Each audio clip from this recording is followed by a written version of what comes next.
Assalamualaikum warahmatullahi wabarakatuh. Pada kesempatan kali ini, kami akan memaparkan materi mata kuliah kewarganegaraan yang diampu oleh Ibu Anissa Indah Nuari SHMH dengan judul Penegakan Hukum yang Berkeadilan Berdasarkan Nilai-Nilai Pancasila dan Undang-Undang Dasar 1945. Sebelum masuk ke pembahasan materi, izinkan kami memperkenalkan diri terlebih dahulu. Kami merupakan mahasiswi Fakultas Pertanian Universitas Sultan Ageng Tirtayasa yang tergabung dalam kelompok A, absen nomor 9 sampai 12.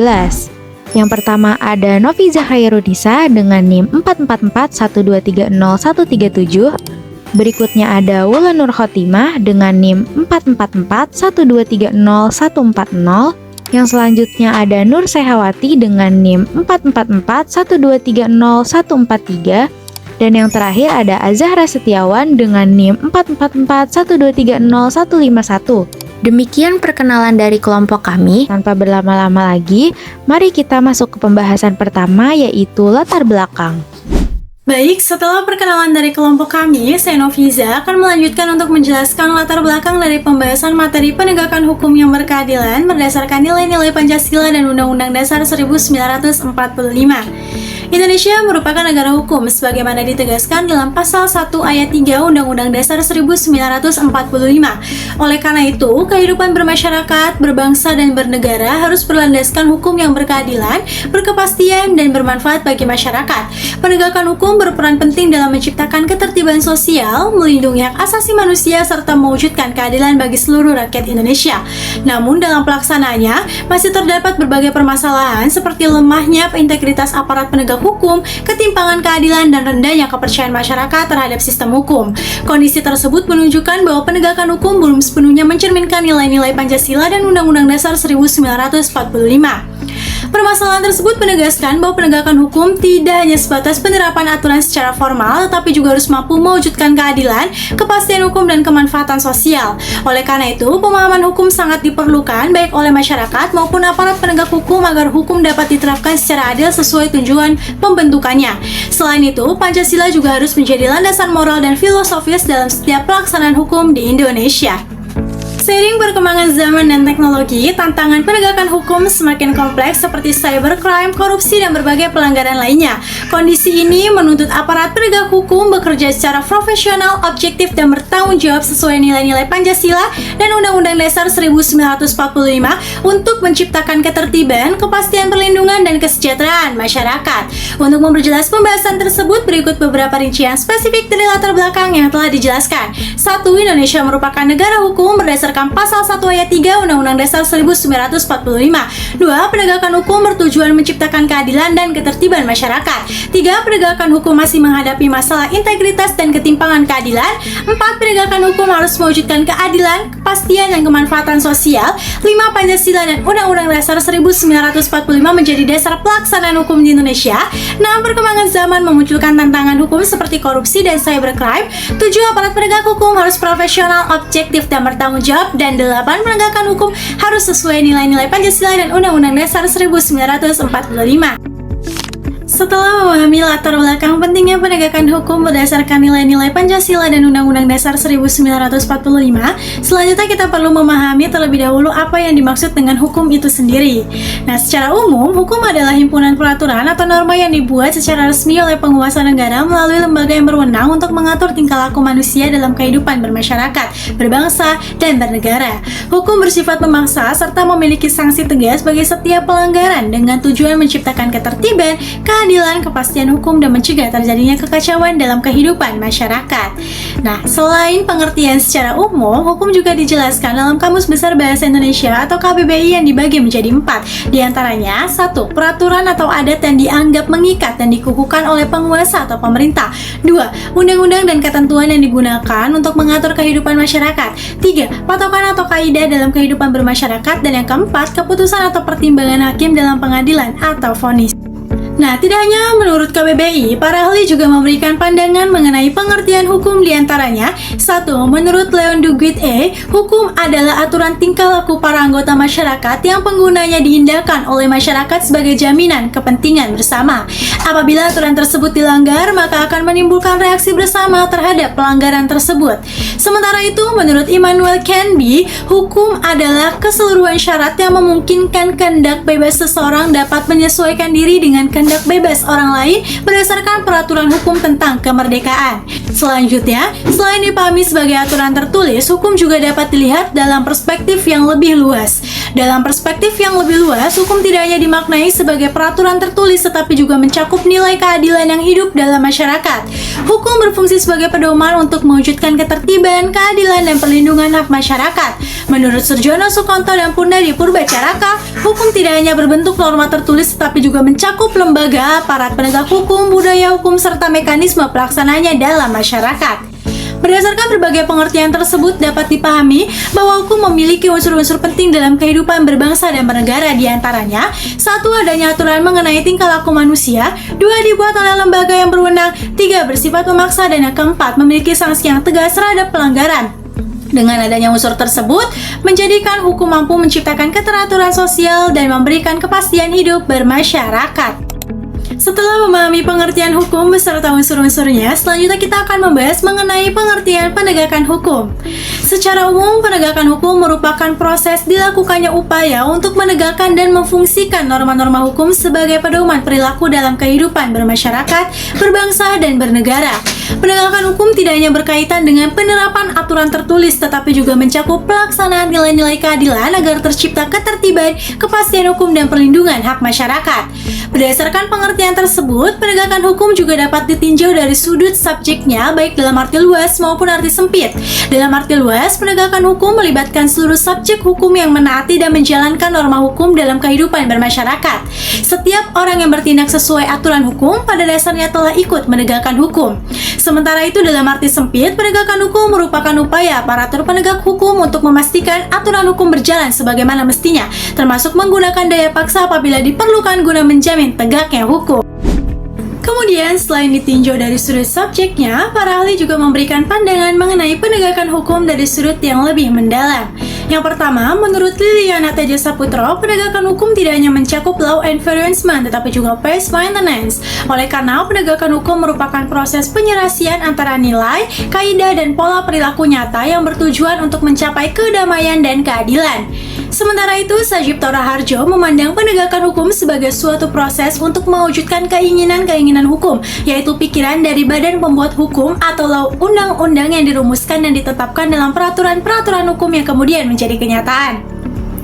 Kemudian, penegakan hukum juga dapat ditinjau dari sudut objeknya dalam arti luas maupun arti sempit. Dalam arti luas, penegakan hukum tidak hanya mencakup pelaksanaan aturan formal dan tertulis, tetapi juga nilai keadilan yang hidup dalam masyarakat. Sementara itu, dalam arti sempit, penegakan hukum hanya berfokus pada penegakan peraturan tertulis atau formal saja. Oleh karena itu, penegakan hukum tidak hanya berorientasi pada aturan tertulis, tetapi juga harus memperhatikan rasa keadilan yang hidup dalam masyarakat. Setelah memahami pengertian penegakan hukum, selanjutnya kita akan membahas mengenai tujuan penegakan hukum. Nah, untuk tujuan yang pertama yaitu mewujudkan keadilan. Penegakan hukum harus mampu memberikan keadilan bagi setiap individu tanpa adanya diskriminasi. Oleh karena itu, hukum tidak hanya diterapkan secara kaku, tetapi juga harus memperhatikan nilai kemanusiaan dan rasa keadilan yang hidup dalam masyarakat. Yang kedua, selain mewujudkan keadilan, penegakan hukum juga bertujuan menciptakan kepastian hukum. Kepastian hukum diperlukan agar masyarakat mengetahui hak, kewajiban, serta konsekuensi hukum dari setiap tindakan. Dengan adanya kepastian hukum, masyarakat dapat terlindungi dari tindakan sewenang-wenang. Yang ketiga, penegakan hukum juga bertujuan memberikan kemanfaatan bagi masyarakat. Artinya hukum tidak hanya berorientasi pada hukuman, tetapi juga harus mampu menciptakan ketentraman, perlindungan, dan kesejahteraan sosial. Di samping itu, penegakan hukum berperan dalam menjaga ketertiban dan keamanan masyarakat. Dengan ditegakkannya aturan hukum secara konsisten, potensi konflik, kekerasan, dan pelanggaran hukum dapat diminimalkan sehingga tercipta stabilitas sosial. Selanjutnya, penegakan hukum juga bertujuan melindungi hak asasi manusia. Hal ini dilakukan dengan mencegah berbagai tindakan yang melanggar hak individu, baik oleh masyarakat maupun aparat negara. Penegakan hukum yang berorientasi pada HAM akan meningkatkan rasa keadilan dan kepercayaan masyarakat terhadap hukum. Tujuan berikutnya yaitu mewujudkan supremasi hukum, yakni menjadikan hukum sebagai aturan tertinggi dalam kehidupan bernegara. Oleh karena itu, seluruh tindakan pemerintah dan masyarakat harus didasarkan pada hukum yang berlaku agar tercipta kehidupan yang tertib, demokratis, dan berkeadilan. Dengan demikian, tujuan penegakan hukum tidak hanya sebatas menjalankan aturan, tetapi juga mewujudkan keadilan, ketertiban, perlindungan hak masyarakat, serta kesejahteraan sosial sesuai nilai Pancasila dan Undang-Undang Dasar 1945. Baik, selanjutnya di sini saya akan menjelaskan tentang dasar penegakan hukum di Indonesia. Penegakan hukum di Indonesia didasarkan pada Pancasila dan Undang-Undang Dasar 1945 sebagai dasar negara dan konstitusi. Pancasila menjadi pedoman nilai dalam kehidupan masyarakat, sedangkan Undang-Undang Dasar 1945 menjadi dasar aturan hukum yang berlaku di Indonesia. Oleh karena itu, pelaksanaan hukum harus sesuai dengan nilai keadilan dan ketertiban. Nah, selanjutnya, nilai-nilai Pancasila juga menjadi pedoman penting dalam penerapan hukum, terutama pada sila kedua dan sila kelima. Nah, sila kedua ini menekankan kemanusiaan yang adil dan beradab, sedangkan pada sila kelima menekankan keadilan sosial bagi seluruh rakyat Indonesia. Jadi, hukum harus diterapkan secara adil tanpa membedakan status sosial maupun jabatan. Selain itu, dalam Undang-Undang Dasar 1945 dijelaskan bahwa Indonesia merupakan negara hukum yang tercantum pada pasal 1 ayat 3, yang artinya seluruh tindakan pemerintah maupun masyarakat harus berdasarkan aturan hukum yang berlaku dan tidak boleh dilakukan secara sewenang-wenang. Undang-Undang Dasar 1945 juga menjamin persamaan kedudukan di depan hukum dalam pasal 27 ayat 1 serta pelindungan hak asasi manusia dalam pasal 28A sampai 28J. Hal ini menunjukkan bahwa setiap warga negara memiliki hak dan perlakuan yang sama sesuai aturan yang berlaku. Kemudian, penegakan hukum harus dilakukan dengan memperhatikan prinsip keadilan, kepastian hukum, transparansi, dan akuntabilitas. Penegak hukum juga harus menjalankan tugas secara jujur dan tidak menyalahgunakan kekuasaan. Jadi, penegakan hukum di Indonesia tidak hanya berdasarkan aturan tertulis, tetapi juga berpedoman pada nilai Pancasila dan Undang-Undang Dasar 1945. Baik, selanjutnya di sini ada prinsip-prinsip penegakan hukum yang berkeadilan. Yang pertama yaitu keadilan formal. Artinya, hukum harus diterapkan secara sama kepada seluruh masyarakat tanpa membedakan status sosial, jabatan, agama, maupun kondisi ekonomi. Karena semua orang memiliki hak dan kedudukan yang sama di depan hukum. Kemudian yang kedua, ada keadilan material, yang artinya penegakan hukum tidak hanya berfokus pada aturan tertulis, tetapi juga harus mempertimbangkan rasa keadilan dalam masyarakat agar keputusan hukum tidak merugikan pihak yang benar. Nah, selanjutnya yang ketiga, terdapat asas praduga tidak bersalah atau presumption of innocence, yang artinya seseorang tetap dianggap tidak bersalah sebelum ada putusan pengadilan yang tetap. Karena itu, setiap terdakwa tetap berhak mendapatkan perlakuan yang adil selama proses hukum berlangsung. Kemudian yang keempat ada prinsip proporsionalitas, yaitu hukuman harus seimbang dengan kesalahan yang dilakukan dan tidak boleh terlalu berat ataupun terlalu ringan. Nah, yang kelima, penegakan hukum juga harus bersikap netral, jujur, dan profesional tanpa dipengaruhi kekuasaan ataupun kepentingan tertentu. Lalu yang terakhir ada prinsip-prinsip penegakan hukum yang berkeadilan sesuai dengan nilai Pancasila, terutama pada sila kedua dan sila kelima yang menekankan kemanusiaan dan keadilan sosial bagi seluruh rakyat Indonesia. Jadi, penegakan hukum yang berkeadilan berarti proses, perlakuan, dan hasilnya harus adil bagi semua pihak. Setelah membahas dasar dan prinsip penegakan hukum yang berkeadilan, selanjutnya saya akan menjelaskan tentang persamaan kedudukan di depan hukum atau equality before the law, yang berarti seluruh warga negara memiliki hak dan kewajiban yang sama di depan hukum tanpa adanya pengecualian. Prinsip ini dijamin dalam pasal 27 ayat 1 Undang-Undang Dasar 1945 yang menjelaskan bahwa seluruh warga negara memiliki kedudukan yang sama dalam hukum dan pemerintahan serta wajib menaati hukum yang berlaku. Dalam penerapannya, hukum tidak boleh memberikan perlakuan istimewa kepada pihak tertentu. Orang kaya maupun miskin, pejabat maupun rakyat biasa tetap dapat diproses hukum apabila melakukan pelanggaran. Nah, contohnya, jika pejabat dan masyarakat bisa melakukan pelanggaran yang sama, maka keduanya harus diproses hukum secara adil sesuai aturan yang berlaku. Selain itu, setiap warga negara juga memiliki hak yang sama untuk memperoleh perlindungan hukum dan mendapatkan keadilan. Kemudian, prinsip persamaan di depan hukum ini bertujuan untuk mencegah diskriminasi, korupsi, kolusi, nepotisme, dan tindakan sewenang-wenang dalam penegakan hukum. Dengan adanya prinsip tersebut, masyarakat diharapkan memperoleh perlindungan hukum yang adil dan memiliki rasa percaya terhadap sistem hukum di Indonesia.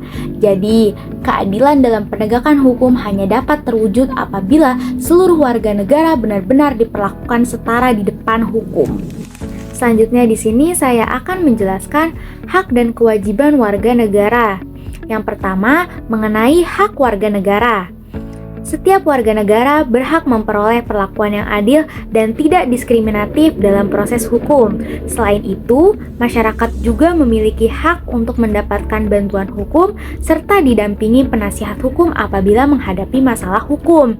Warga negara juga berhak memperoleh keadilan melalui lembaga peradilan yang bebas dan tidak memihak sebagaimana yang sudah diatur dalam pasal 24 Undang-Undang Dasar 1945.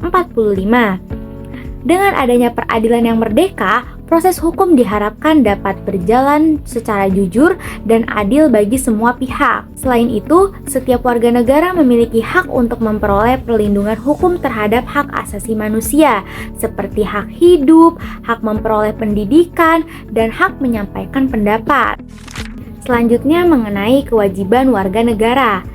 Setiap warga negara wajib menaati hukum dan peraturan yang berlaku di Indonesia sesuai pada pasal 27 ayat 1 Undang-Undang Dasar 1945. Kepatuhan terhadap hukum itu penting untuk menjaga ketertiban dan keamanan dalam kehidupan masyarakat. Warga negara juga wajib menghormati hak asasi orang lain dan tidak menggunakan hak yang dimiliki secara berlebihan ataupun merugikan pihak lain. Selain itu, masyarakat memiliki kewajiban ikut serta dalam upaya pembelaan negara, misalnya dengan menjaga persatuan, menaati aturan, dan menjaga keamanan lingkungan sekitar. Jadi, hubungan warga negara dengan hukum tidak hanya berkaitan dengan hak untuk dilindungi, tetapi juga kewajiban untuk menaati dan menjunjung tinggi hukum. Pembahasan selanjutnya adalah lembaga penegak hukum di Indonesia. Lembaga penegak hukum adalah lembaga yang memiliki tugas untuk menegakkan aturan hukum agar tercipta ketertiban, keamanan, dan keadilan dalam masyarakat. Di Indonesia ini sendiri, penegakan hukum dilakukan oleh beberapa lembaga yang saling bekerja sama sesuai tugas kewenangannya masing-masing. Keberadaan lembaga penegak hukum sangat penting karena tanpa adanya penegakan hukum, kehidupan masyarakat dapat menjadi tidak tertib dan banyak terjadi pelanggaran. Salah satu lembaga penegak hukum di Indonesia adalah Kepolisian Negara Republik Indonesia atau yang sering kita sebut sebagai Polri. Polisi memiliki tugas utama menjaga keamanan dan ketertiban masyarakat, memberikan perlindungan serta menegakkan hukum. Dalam kehidupan sehari-hari, polisi sering menangani kasus kriminal seperti pencurian, perampokan, kecelakaan lalu lintas, dan berbagai tindak kejahatan lainnya. Polisi juga melakukan penyelidikan dan penyidikan terhadap pelaku pelanggaran hukum, sebelum kasus dilanjutkan ke tahap pengadilan. Selain kepolisian, terdapat Kejaksaan Republik Indonesia. Yang berperan sebagai lembaga penuntut umum, kejaksaan bertugas melanjutkan proses hukum terhadap tersangka yang telah diperiksa oleh kepolisian. Jaksa akan membawa perkara ke pengadilan dan memberikan tuntutan berdasarkan bukti yang ada. Tidak hanya itu, kejaksaan juga bertugas melaksanakan putusan hakim dan ikut mengawasi jalannya penegakan hukum yang ada di Indonesia. Lembaga berikutnya adalah Mahkamah Agung Republik Indonesia beserta badan peradilan di bawahnya.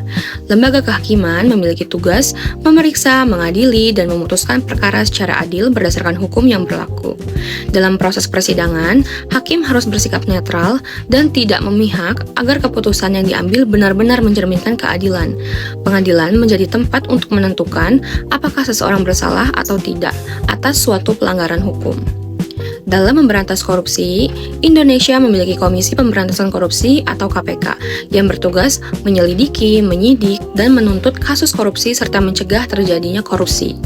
Sementara itu, narapidana yang telah dijatuhi hukuman akan dibina di lembaga permasyarakatan di bawah Direktorat Jenderal Pemasyarakatan agar dapat memperbaiki diri dan kembali ke masyarakat dengan lebih baik. Semua lembaga penegak hukum tersebut bekerja sama untuk menciptakan keamanan, ketertiban, dan keadilan di Indonesia. Selanjutnya adalah implementasi penegakan hukum. Implementasi penegakan hukum adalah penerapan aturan hukum dalam kehidupan sehari-hari untuk menciptakan ketertiban, keamanan, dan keadilan di masyarakat.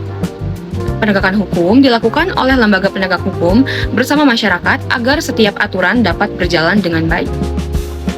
Yang pertama, penegakan hukum oleh kepolisian.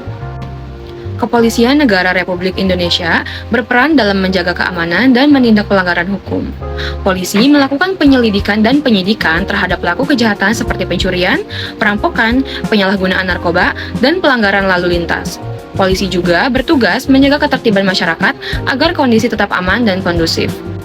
Selanjutnya yang kedua, penuntutan oleh kejaksaan. Kejaksaan Republik Indonesia bertugas melanjutkan proses hukum dengan melakukan penuntutan terhadap tersangka di pengadilan. Jaksa akan menyampaikan bukti dan tuntutan agar pelaku pelanggaran mendapatkan hukuman yang sesuai dengan hukum yang berlaku. Selanjutnya yang ketiga, proses peradilan di pengadilan. Mahkamah Agung Republik Indonesia melalui lembaga peradilan memiliki tugas memeriksa dan memutuskan perkara secara adil. Hakim menentukan keputusan berdasarkan fakta, bukti, dan peraturan hukum, sehingga keadilan dapat ditegakkan. Selanjutnya yang keempat, pemberantasan korupsi. Dalam memberantas korupsi, Komisi Pemberantasan Korupsi atau yang sering kita sebut sebagai KPK melakukan penyelidikan, penyidikan, dan penindakan terhadap kasus korupsi. KPK juga berupaya mencegah korupsi melalui pengawasan dan edukasi kepada masyarakat serta pejabat negara. Selanjutnya yang kelima, peran masyarakat dalam penegakan hukum. Penegakan hukum tidak hanya dilakukan oleh aparat, tetapi juga membutuhkan peran masyarakat. Masyarakat harus menaati peraturan, menjaga ketertiban, dan melaporkan jika terjadi pelanggaran hukum di lingkungan sekitar. Dengan kerjasama yang baik, keamanan dan keadilan dapat tercipta dalam kehidupan masyarakat. Pembahasan selanjutnya adalah contoh implementasi penegakan hukum di Indonesia. Berikut adalah beberapa contoh implementasi penegakan hukum yang ada di Indonesia. Yang pertama, penegakan hukum lalu lintas. Polisi menindak pengendara yang melanggar aturan seperti tidak memakai helm, menerobos lampu merah, atau tidak memiliki SIM. Pelanggar dapat dikenai tilang sesuai peraturan yang berlaku. Yang kedua, pemberantas korupsi. Komisi Pemberantasan Korupsi atau KPK menangani kasus korupsi yang melibatkan pejabat negara maupun pihak swasta melalui penyelidikan, penangkapan, dan juga persidangan. Yang ketiga, penegakan hukum narkotika. Badan Narkotika Nasional atau yang sering kita sebut sebagai BNN bersama kepolisian melakukan penangkapan terhadap pengedar dan pengguna narkoba serta melakukan rehabilitas bagi korban penyalahgunaan narkotika.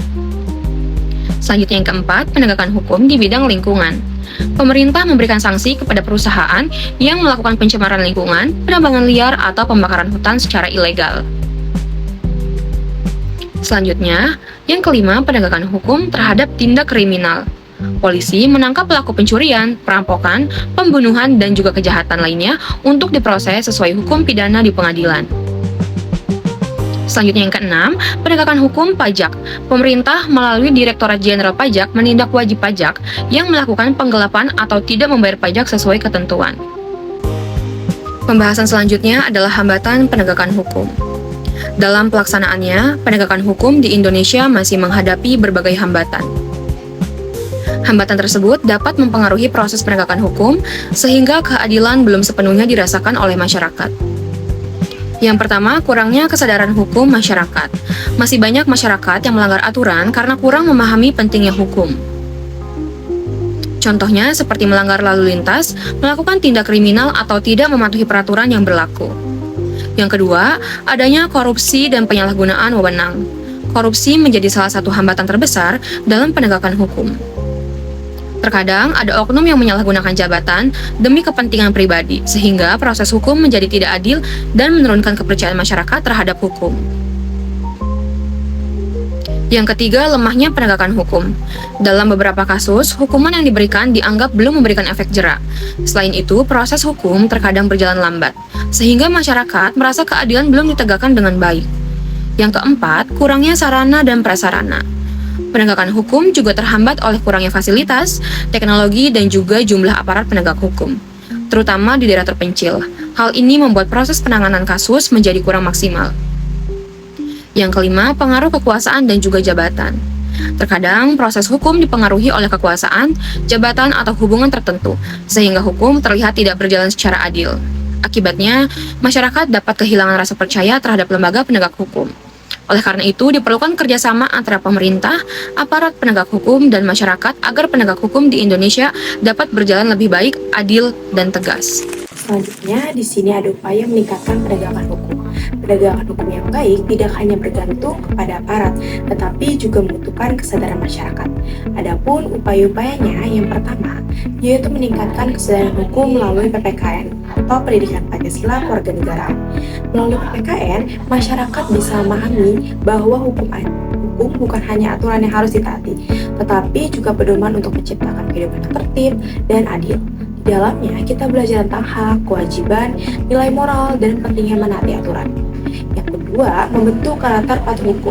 PPKN juga berperan membentuk sikap masyarakat agar lebih taat aturan dan bertanggung jawab. Jadi, masyarakat mematuhi hukum bukan hanya karena takut sanksi, tetapi karena sadar bahwa hukum ini dibuat untuk kepentingan bersama. Selanjutnya, yang ketiga, pengembangan kurikulum yang relevan. Materi PPKN perlu disesuaikan dengan perkembangan zaman. Misalnya, pembelajaran hukum bisa dikaitkan dengan kasus nyata seperti korupsi, hoax, kejahatan digital, atau pelanggaran HAM agar lebih mudah dipahami. Yang keempat, mendorong partisipasi aktif. PPKN juga dapat mendorong mahasiswa untuk lebih aktif melalui diskusi, debat hukum, atau simulasi pengadilan. Dengan begitu, mahasiswa tidak hanya paham teori, tetapi juga lebih peka terhadap persoalan hukum. Yang kelima, atau yang terakhir, tantangan yang masih dihadapi. Walaupun PPKN ini penting, pelaksanaannya masih menghadapi kendala seperti kurangnya dukungan, anggaran, dan sosialisasi. Karena itu, perlu kerjasama antara pemerintah, lembaga pendidikan, dan masyarakat. Selanjutnya, di sini ada peran masyarakat dalam penegakan hukum. Jadi, penegakan hukum itu bukan hanya tugas aparat, tetapi juga masyarakat mempunyai peran penting. Kalau masyarakatnya ikut peduli, mengawasi, dan berani melapor ketika ada pelanggaran, maka proses hukum ini bisa berjalan lebih baik dan adil. Adapun peran masyarakat yaitu yang pertama, masyarakat sebagai bagian terpenting. Masyarakat mempunyai posisi penting karena hukum ini diterapkan langsung dalam kehidupan sosial. Kalau masyarakat memiliki etika, moral, dan kesadaran untuk menghargai hak orang lain, maka pelanggaran hukum bisa berkurang. Yang kedua, yaitu partisipasi sebagai unsur penting. Partisipasi masyarakat sangat diperlukan agar proses hukum ini bisa ikut diawasi. Dengan adanya masyarakat yang aktif, aparat juga akan lebih berhati-hati dalam menjalankan tugasnya, dan kasus hukum pun tidak akan mudah diabaikan. Selanjutnya, yang ketiga, dua jalur peran masyarakat. Peran masyarakat bisa dilakukan melalui dua cara, yaitu mengawasi proses penegakan hukum dan melaporkan dugaan tindakan kriminal di lingkungan sekitar. Jadi, kalau ada pelanggaran, masyarakat ini sebaiknya tidak diam saja. Jadi, langsung melapor kepada pihak wajib. Selanjutnya, yang keempat, dasar hukum peran masyarakat. Peran masyarakat ini diatur dalam Undang-Undang Nomor 28 Tahun 1999 Pasal 8 Ayat 1. Dalam aturan tersebut dijelaskan bahwa masyarakat memiliki hak dan tanggung jawab untuk ikut mewujudkan penyelenggaraan negara yang bersih. Dan yang terakhir atau yang kelima, hak-hak masyarakat. Masyarakat berhak mencari dan memberikan informasi, mendapatkan pelayanan yang adil, menyampaikan saran atau pendapat, serta memperoleh perlindungan hukum. Hak ini penting agar masyarakat ini bisa berpartisipasi dengan aman dan tanggung jawab. Selanjutnya, di sini ada pentingnya kepatuhan terhadap hukum. Kepatuhan hukum sangatlah penting karena aturan tidak akan berjalan efektif kalau masyarakatnya ini tidak mau menaatinya. Jadi, kepatuhan ini seharusnya muncul dari kesadaran diri sendiri, bukan hanya karena takut sanksi. Adapun yang pertama ini, kepatuhan sebagai bagian dari hukum. Kepatuhan hukum terlihat dari kebiasaan masyarakat sehari-hari, seperti menaati aturan lalu lintas, menjaga ketertiban, dan menghormati hak orang lain. Kalau sudah menjadi kebiasaan, maka kepatuhan hukum ini bisa menjadi bagian dari budaya masyarakat. Selanjutnya, yang kedua, dampak rendahnya kesadaran hukum. Kalau kesadaran hukumnya rendah, aturan pun akan lebih mudah untuk dilanggar. Hal tersebut bisa mengganggu ketertiban dan menurunkan kepercayaan masyarakat terhadap hukum. Apalagi kalau aparatnya pun ikut tidak menjalankan hukum dengan adil. Selanjutnya, yang ketiga yaitu hukum tajam ke bawah, tumpul ke atas. Istilah tersebut menggambarkan kondisi ketika hukum ini lebih tegas kepada masyarakat kecil, tetapi lemah terhadap orang yang memiliki kekuasaan. Padahal hukum ini seharusnya berlaku sama untuk semua orang. Selanjutnya, yang keempat, pentingnya pendidikan hukum sejak dini. Pendidikan hukum perlu diberikan sejak dini agar masyarakat terbiasa memahami aturan dan tanggung jawab. Hal ini bisa dimulai dari sikap sederhana seperti disiplin, jujur, menghargai orang lain. Dan yang terakhir, atau yang kelima, tujuan kepatuhan hukum. Tujuan kepatuhan hukum adalah menciptakan kehidupan yang tertib, aman, dan adil. Kalau masyarakatnya sadar hukum, aturan ini tidak hanya menjadi tulisan, tetapi benar-benar akan diterapkan. Selanjutnya, di sini ada penerapan nilai Pancasila dalam penegakan hukum. Pancasila merupakan dasar negara dan sumber dari segala sumber hukum. Oleh karena itu, penegakan hukum harus berlandaskan nilai Pancasila agar tidak hanya formal, tetapi juga adil dan bermoral. Adapun yang pertama yaitu sila pertama atau nilai ketuhanan. Nilai ketuhanan mengajarkan bahwa penegakan hukum harus dilandasi dengan moral, kejujuran, dan tanggung jawab. Hukum itu harus dijalankan dengan hati nurani, bukan untuk kepentingan pribadi. Yang kedua, sila kedua atau nilai kemanusiaan. Dalam penegakan hukum, setiap orang harus diperlakukan secara adil dan manusiawi.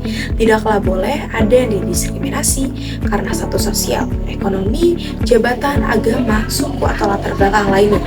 Yang ketiga, atau sila ketiga, nilai persatuan. Nilai persatuan menunjukkan bahwa hukum itu harus menjaga kepentingan bersama. Hukum tidak boleh digunakan untuk memecah belah masyarakat atau menguntungkan kelompok tertentu saja. Yang keempat, sila keempat atau nilai kerakyatan. Nilai kerakyatan menekankan pentingnya musyawarah dan keterlibatan rakyat. Dalam penegakan hukum, suara masyarakat tetap diperlukan atau tetap diperhatikan, terutama yang berkaitan dengan keadilan. Yang kelima atau sila kelima, nilai keadilan. Nilai keadilan adalah tujuan utama hukum. Hukum harus berlaku sama bagi semua orang, baik masyarakat biasa maupun orang yang memiliki jabatan. Dan yang terakhir, yang keenam, urgensi di era globalisasi. Di era globalisasi, nilai Pancasila perlu terus dijaga karena banyak pengaruh luar yang bisa mempengaruhi cara berpikir masyarakat. Dengan berpegang pada Pancasila, hukum tetap sesuai dengan jati diri bangsa. Jadi, ini adalah nilai Pancasila harus menjadi dasar penegakan hukum agar hukum di Indonesia tetaplah adil, manusiawi, dan bermoral. Selanjutnya, di sini terdapat kesimpulan, penegakan hukum di Indonesia harus dilaksanakan berdasarkan nilai-nilai Pancasila dan Undang-Undang Dasar 1945 untuk mewujudkan keadilan, ketertiban, kepastian hukum, serta perlindungan hak asasi manusia bagi seluruh warga negara. Hukum tidak hanya berfungsi sebagai aturan tertulis yang mengikat, tetapi juga sebagai pedoman dalam menciptakan kehidupan masyarakat yang aman, tertib, dan berkeadilan tanpa adanya diskriminasi. Penegakan hukum memerlukan aparat yang profesional, jujur, dan bertanggung jawab, serta dukungan masyarakat dalam menaati aturan yang berlaku. Dengan adanya kerjasama antara lembaga penegak hukum dan masyarakat, penegakan hukum dapat berjalan secara adil, transparan, dan sesuai prinsip persamaan kedudukan di depan hukum, sehingga tercipta kehidupan berbangsa dan bernegara yang harmonis. Demikian presentasi yang dapat kami sampaikan, kurang lebihnya mohon maaf. Wassalamualaikum warahmatullahi wabarakatuh.